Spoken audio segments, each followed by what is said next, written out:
morning. Welcome aboard the drive-in this morning. Clear and, well, not clear, but the roads are clear. That's good enough for me. A mostly cloudy day ahead. 36 is where we sit now. Downtown Lansing at 7:10. Coming up, the Wonderland of Lights, the Potter Park Zoo Nights with Lights. That'll be coming up tomorrow night. Yeah, we'll be talking with Jenna Worthington from Potter Park Zoo later next hour, about an hour from now. Did you wake up this morning? All right, you both, you stumble into the kitchen, pour yourself a cup of ambition. Thank you, Dolly Parton, for sticking that in my head. But as you shuffle in there, you're making a coffee. Do you make each other's coffee? Do you pack each other's lunch? I don't know. Do you even smooch and say good morning? Do you have little nicknames for each other? Smoochy head, that kind of thing? Yeah, love. We often tend to not grasp exactly what it is. I think sacrifice is at the heart of it, so to speak. Well, that's kind of the focus today with Dr. John Braccio. What if you're just roommates after how many ever years of marriage? You're just so used to each other, and you just, you again. Are you still in love? Dr. John Braccio, Regional Psychological Services, joins us now. We don't know what love is, do we? Well, listen, we know about Cupid, getting the arrow in you, and all of a sudden you're in love. But love in a few words, Mike, is when a person is in a relationship or marriage which has strong physical and emotional attachments that result in them wanting to be together and do whatever they can to enhance the relationship and make each other be as happy and satisfied as possible. When these factors are not in place in a relationship or marriage, then the relationship may work in many ways, but it really lacks the magical ingredient that love once brought to it. Things to look for if you believe you're in such a situation now would include the following. Things like you share space together like roommates, but there's no emotional draw. You don't enjoy being together and talking and doing things. You fulfill the daily responsibilities as a couple, but do it out of duty or habit rather than with love and caring. Conversations are of a practical nature and not personal. Physical contact and physical intimacy are chores or lack of love and caring. Emotional support is not offered when needed, and each functions like a separate entity that are like two ships really crossing in the night. Yeah. Each chooses not to deal with areas of concern, but rather ignores them or becomes numb to the reality they need to be addressed. Have a feeling of loneliness and separation in spite of the fact that they physically live together. Emotional withdrawal that leads to being, indifferent about the feelings, problems, and events of the other person's lives. And if this is your reality, well, this is the case really in countless lives these days, Mike.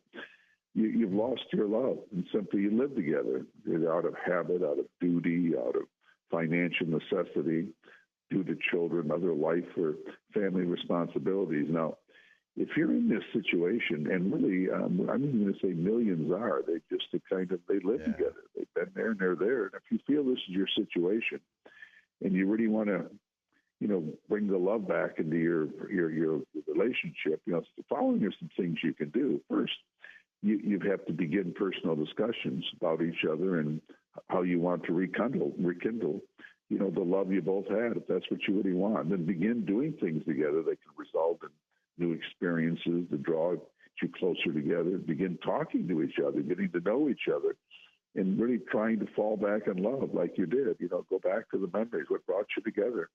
And begin physical intimacy out of feelings of love and desire to satisfy the other person. Determine how you lost the love in your marriage or relationship, and determine not to go down that road again. And if you need, seek out a trained therapist involved in situations to offer support. So there are just so many people that over the years they just become roommates. They know each other. They're just live there, and they may not even be particularly unhappy. They're just living together. Like you say, there isn't that love in the morning.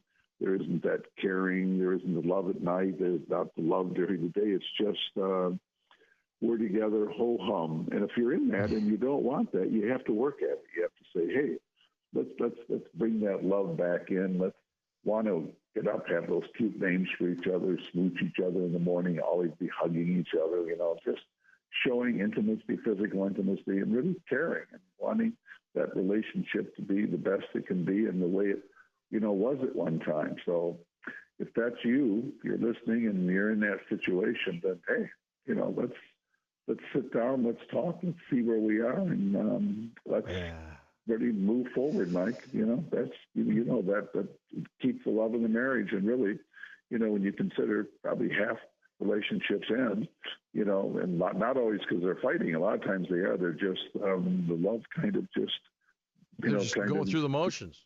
It's going through the motions. Like yeah, that's right. Happens every day, happens all the time. So if you want to change that, you got to call a timeout, sit down, you've got to talk, you've got to really work at rebuilding the roads and rebuilding the relationship and doing it together. So that's really where you are. And if you're there, you're at a crossroads. And a lot of people just stay together for many, many different reasons. And a lot of them even get along, Mike. I mean, I know people, and you do, that really, they don't hate each other or dislike each other. They just, just live together and kind of. They just exist.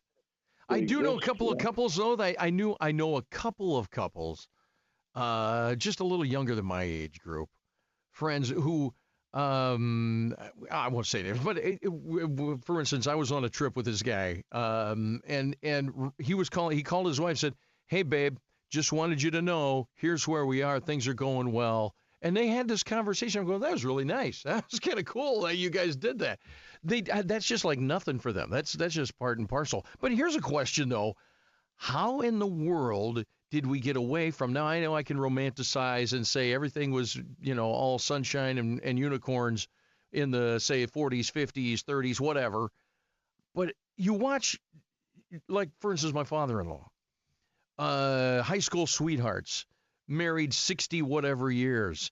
They acted the same as on their first date when you'd see them again. And people used to comment on it. People used to say, that is a cute little couple. And he now lives with us. And mom's gone. But how do we get back to that? How did we lose that? It just happens over time. It can be kids. It can be work. It can be jobs, responsibilities if people are away. And they just get used to it. And they get into a pattern.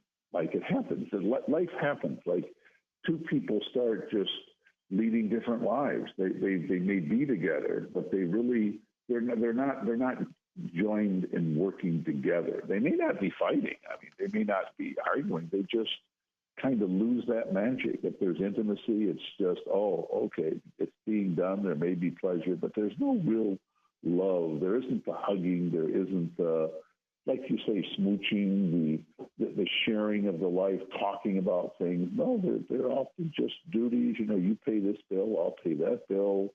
Could be the kids. You take one here, I'll take one over here, and they just separate. They lose that. So you really have to work at this, and you have to enjoy each other, and you really want to be a best friend. You want to really just share life together. And then a lot of times there are people that have just, even if they didn't mean to, they slight each other, or they really don't work at being sensitive or tuned in. So kind of tunes the other person off. Not enough to end it, but just that they just, like two ships really crossing in the night. They just go different ways.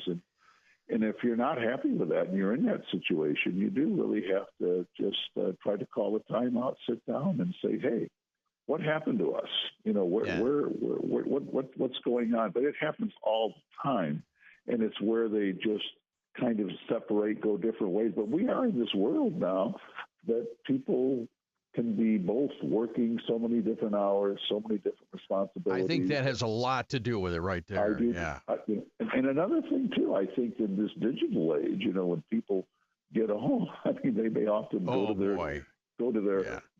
their phone. They can spend hours looking at something. They're doing things. So there really is a need. It's not like when you lived in a house and you had to put the gas lights together, or the oil lamps or whatever. You had to work at it. Yeah, it's so if you really have this situation, and we're not even talking about people that hate each other and fight, but if you want to get it back, you got to work for it. You got to say, let's do it. And I'm a romantic, so I want to get Cupid back and get that old arrow out and get going. That's it. You old Italian, you just romance them over a plate of pasta, Mrs. Braccio, didn't you? Hey, Doc, we're up on time. Hey, thanks a lot. We'll talk next week, right before Christmas. How about that? Listen, always a pleasure, Mike, and listen, always good. Have a good day. Okay, good week. All right, buddy. 1320 WILS. We got to get back here with Ryan Schmelz on the way next. RFK Jr. on the Hill talking to congressmen and stuff. All right, we'll be back in a minute. Your morning wake up, 1320 WILS.